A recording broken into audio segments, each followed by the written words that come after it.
Hello friends, welcome to malathi samayal. இன்றைக்கி நம்ம கிச்சனில் அரிசி மாவு வச்சு ஒரு டிஃபன் ரெசிபி பார்க்கலாங்க. அதுக்கு நான் ஒரு கப் அரிசி மாவு எடுத்திருக்கேன். ஒரு கப் அரிசி மாவுக்கு ஒரே ஒரு வெங்காயம் பொடியாக கட் பண்ணியிருக்கேன். இதில் ஆட் பண்ணிடலாம். ஒரு 2 ஸ்பூன் அளவுக்கு சில்லி ஃப்ளேக்ஸ் எடுத்துருக்கேங்க. இதில் ஆட் பண்ணிடலாம். உங்கள்கிட்ட சில்லி ஃப்ளேக்ஸ் இல்லைன்னா பச்சை மிளகாய் இல்லைன்னா ரெட் சில்லி பவுடர் கூட நீங்கள் ஆட் பண்ணிக்கலாங்க. இது ஈவனாக மிக்ஸ் பண்ணி விட்டுடலாம்.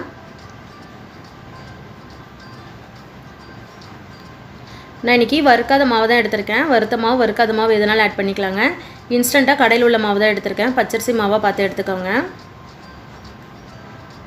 ரொம்ப டேஸ்டியாக இருக்கும். இன்றைக்கி ஒரு அரை கப் போல் பொடியை நறுக்குன்னு கொத்தமல்லி ஆட் பண்ணியிருக்கேன். ஒரு அரை ஸ்பூன் போல் ஜீரகம் ஆட் பண்ணிக்கலாம். ஜீரகத்தோட ஃப்ளேவர் ரொம்ப நல்லாயிருக்கும்.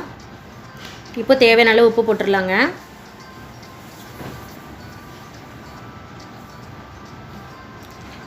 ஈவனாக மிக்ஸ் பண்ணிடலாங்க. மிக்ஸ் பண்ணிவிட்டு கொஞ்சம் கொஞ்சமாக தண்ணி ஊற்றி சப்பாத்தி மாவோட கொஞ்சம் லூஸாக பிசைஞ்சிடலாம். தண்ணி அதிகமாக ஊற்றிடாதீங்க. கொஞ்சம் கொஞ்சமாக தண்ணி ஊற்றி பிசைஞ்சிருவோம். ஒரு 5 நிமிஷத்தை இந்த டிஃபன் ரெசிபி பண்ணிடலாங்க. ரொம்ப டேஸ்டியாக இருக்கும். சாம்பார், தக்காளி சட்னி, தேங்காய் சட்னியோட ரொம்ப நல்லாயிருக்கும் ஃப்ரெண்ட்ஸ். இப்போ இது போல் பிசைஞ்சாச்சு. எனக்கு கரெக்டாக 3/4 கப் அளவுக்கு தண்ணி தேவைப்பட்டுச்சுங்க. 1 கப் மாவுக்கு 3/4 கப் கரெக்டாக இருக்கும். இந்த அளவுக்கு இருக்கணும். இது ஊற வைக்கணும்னு கிடையாதுங்க. உடனே நம்ம தவால தட்டிடலாம். இப்போ தட்டுறதுக்கு முன்னாடி லைட்டாக ஆயில் அப்ளை பண்ணிடுங்க. எண்ணெய் நல்லா சூடாகி வரட்டும்.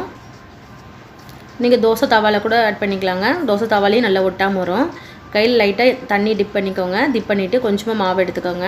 அப்போ உங்களுக்கு கையில் நல்லா ஒட்டாமல் வரும். டேரெக்டாக நம்ம தவால தட்டிடலாம். தட்டுறதுக்கு முன்னாடி லைட்டாக தண்ணி டிப் பண்ணிக்கோங்க. அப்போ உங்களுக்கு தட்டும்போது ஒட்டாமல் ஈஸியாக வரும் தட்டுறதுக்கு. இப்போ இது போல் தட்டிடலாம். உங்களுக்கு எந்த சைஸ் வேணுமோ அந்த சைஸ் தட்டிடுங்க. நான் இது போல் தட்டியிருக்கேன். இப்போ இதுக்கு மேலே ஒரு ஸ்பூன் போல் ஆயில் ஊற்றிடலாம். அரிசி மாவு வேகிறதுக்கு கொஞ்சம் டைம் எடுக்கும். ஒரு 2லேருந்து 3 நிமிஷம் வேக வச்சிடலாங்க. மீடியம் ஃப்ளேமில் வச்சு வேக வச்சிடலாம். க்ளோஸ் பண்ணி வச்சிடலாம். இப்போ ஒரு 3 நிமிஷம் ஆகிடுச்சு. ஓப்பன் பண்ணி பார்க்கலாம். பாருங்கள், ஒரு பக்கம் நல்லா வெந்து வந்திருக்கு. திருப்பி போட்டுடலாம். உங்களுக்கு நல்லா ஒட்டாமல் வரும். தோசை தவாலையும் நல்லா ஒட்டாமல் வருங்க. இப்போ க்ளோஸ் பண்ணி வச்சிடலாம். இப்போ இதுக்கு மேலே ஒரு ஸ்பூன் போல் ஆயில் ஊற்றிடலாங்க. இப்போ க்ளோஸ் பண்ணி வச்சு ஒரு 3 நிமிஷம் வேக விட்டுடலாம். இப்போ நல்லா வெந்து வந்திருக்கோம். திருப்பி போட்டுடலாங்க.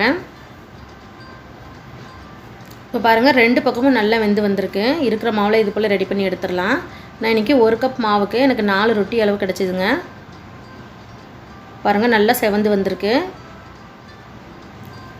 நம்மளுடைய அரிசி மாவு ரொட்டி சூப்பராக ரெடி ஆகிடுச்சு ஃப்ரெண்ட்ஸ். சாம்பாரோட ரொம்ப நல்லாயிருக்கும். இந்த வீடியோ உங்களுக்கு பிடிச்சிருந்ததுன்னா எங்கள் சேனலுக்கு லைக் பண்ணுங்கள், ஷேர் பண்ணுங்கள், கமெண்ட் பண்ணுங்கள்.